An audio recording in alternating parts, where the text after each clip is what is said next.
Social media platforms drastically altered the way we socialize. But in recent years, their role has expanded beyond that of connecting us with our friends. Consumers are now exploiting these platforms for other use cases, like keeping up with the news on Twitter, getting product reviews on YouTube, or gaining an inside view of celebrity and influencer lives on Instagram. In fact, a study by US influencer marketing intelligence platform SiteQuick revealed that 50% of millennials feel that they know the influencers they follow on social media better than their friends. At least 78% of consumers said they discovered a new brand or product from an influencer. And according to an October 2020 survey by Rakuten Insight, about 72% of the respondents from the age group of 25 to 34 years in India admitted to following at least one influencer on social media. While there is no rigid classification, the category in which an influencer falls in is typically defined by the number of followers. Nano influencers are those with a few thousand to as much as 10,000 followers, while micro influencers have up to 100,000 followers. For macro, this number goes to a million. A mega influencer would be someone with a million or more followers. They may not necessarily be celebrities. Brands leverage influencers to not only promote their products but also to get their messaging across to consumers in an engaging visual format. Influencers have a big impact on consumers, especially millennials. And influencer marketing has democratized digital marketing. It is not just TV ads anymore. The time spent on social media platforms is going up, and so is the clout of influencers. They command a higher engagement rate than celebrities and enjoy people's trust too, and brands know it very well.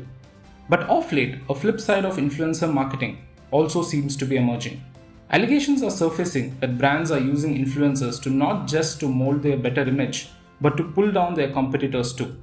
As with any industry, there are a few bad apples here too.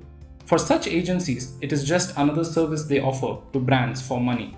SoftBank and Meta-backed e-commerce startup Meesho recently got a taste of it.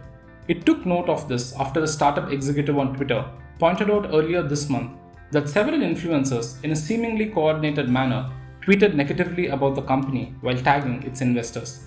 These posts accompanied a link to a news article about Meesho's cost-cutting strategies. Meesho claimed that some influencers acknowledged that the tweets were paid promotions while others deleted their posts.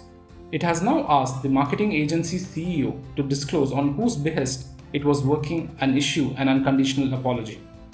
Two more startup executives revealed they were approached earlier this year to make negative comments about Meesho in lieu for money. A journalist too shared her observation that articles on Meesho often receive coordinated abuse from verified accounts on Twitter. Meesho's founder and CEO, Vidit Atre, claimed that paying influencers to peddle rumors against the startup has been happening for the last many months. The agency, which engaged the influencers for this alleged smear campaign and to whose CEO Meesho sent a notice, is reportedly based in Ahmedabad. It is one among the scores of such influencer marketing agencies that have cropped up across the country as brands look to reach 400 million social media audience. Lakshmi Balasubramanian, co-founder of Bengaluru-based influencer marketing firm Green Room, says that smaller influencers sometimes get paid through free products in return for promotional posts talking up a product or sharing their opinions after using a product. She says nano influencers can get paid as little as 500 rupees for a post that can go up to 5,000 rupees, whereas a micro influencer can make as much as 15,000 rupees per post. They're technically people like you and me. If they go on Instagram and record their everyday activity. So if I'm interested in sports, I'm going to go every day and talk about my sports journey. And eventually there's a bunch of people who are interested in my content and they start following me. So their reliability quotient is much higher than a celebrity. See, earlier they used to do these smear campaigns in the form of guerrilla marketing, right? So if it's a cola brand will compete with each other and attack the other, or it's similar. It's called a smear campaign largely. It's not okay to do that, right? So even those cola brands did it basis the rules that were formed. So they could do X and could not do Y. So they would blur some stuff. Some of them still had litigations against them and all that. Until there are rules put down, this will also happen. These smear campaigns, I mean, if they're paid to do X, they'll be paid to do Y also. And the smear campaign happens, Meesho might not be the only guys. It's simply money. If you notice, there are about 100 new influencer agencies that have come up, right? Small agencies. So if I'm pass out from a college and I know about 50 influencers, there's a good chance I know a lot of micro nano, because a lot of people in colleges nowadays start accounts and make content. I will decide to start one small agency and find a couple of small brands that pay 20-30K for a campaign, and they have to sustain and survive, so they'll do anything. With regulation, I think a lot of this can be fixed. Fake followers was a problem, fake engagement was a problem. So analytics have come in, ways to find these fake profiles have come in. In fact, with a lot of influencers, actually all influencers, we make contracts or get them to sign terms and conditions where they agree that they will not abuse the brand. Influencers who tweeted against Meesho for a price may have fallen afoul of the guidelines for influencer advertising in digital media issued by the Advertising Standards Council of India, which is a voluntary self-regulatory organization of the ad industry. Green Room's Lakshmi Balasubramanian says that in such cases, brands and agencies can be pulled up, since policing hundreds of influencers involved in a negative campaign can be impractical. A report by Group M India pegged the size of India's influencer marketing industry at 900 crore rupees in 2021, growing at an average of 25% annually till 2025. Around 40% of this consists of nano and micro influencers. While the exact number of total influencers in India is hard to come by, it could very well run into tens of thousands, if not lakhs, with more being created every day. According to the Advertising Standards Council of India, or ASCI's guidelines, influencers are required to disclose any material connection between them and the advertiser by using any of the permitted disclosure labels. Material connection isn't limited to monetary compensation. Disclosure is required if there is anything of value given to mention or talk about the advertiser's product or service. The anti-Meesho tweets did not carry any such labels. Influencers are also advised to review and satisfy themselves that the advertiser is in a position to substantiate the claims made in the ad. ASCI CEO Manisha Kapoor told the morning show that the regulator has not been approached by Meesho so far, but if they do, ASCI would examine the complaint to the extent of its remit.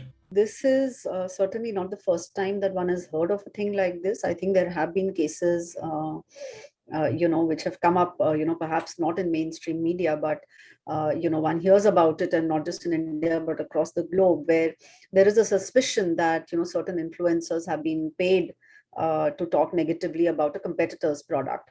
And I agree with you that, the format of influencer advertising makes it easier for brands to reach out and do something like this, which of course is not only completely unethical, but it is also misleading consumers, and therefore, it becomes actually a misleading piece of advertisement, which could even be taken up under the new Consumer Protection Act. Of course, it is a violation of the ASCI guidelines if one were to find out that the content of what was being said, wasn't true.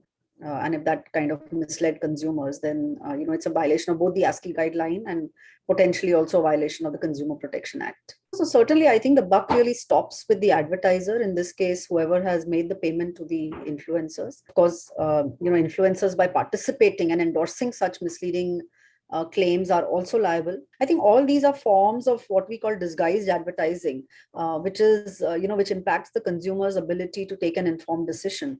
And therefore it is misleading, and it is not fair, for influencers to do that. And certainly, I think if, you start noticing these kind of violations, 100%, people stop trusting influencers. Manisha Kapoor also says that even one or two of these agencies engaging in malpractices give the entire industry a bad name. She suggests that the influencer industry, including players in the ecosystem, should step up and look at implementing a code of conduct for itself to keep the industry clean. The onus to nip this malpractice in the bud also lies on influencers. It will not just dent their image, but that of the entire influencer community as a whole. The trust they enjoy will erode, and brands may also stop coming to them for promotions. ASCI too should act tough against such incidents to instill confidence among social media users. If you like this video, share it and subscribe to Business Standard. For more news, views and insights, log on to www.business-standard.com. Do also follow us on YouTube, Twitter, Facebook, Instagram, Telegram and LinkedIn. क्या हाल? मत पूछ यार, फिर से stocks में फंस गया। तो स्टॉक्स के साथ बॉन्ड्स, इंश्योरेंस, गोल्ड में बैलेंस कर। इसमें बहुत तामझाम है। तुझे 5 पैसा नहीं पता?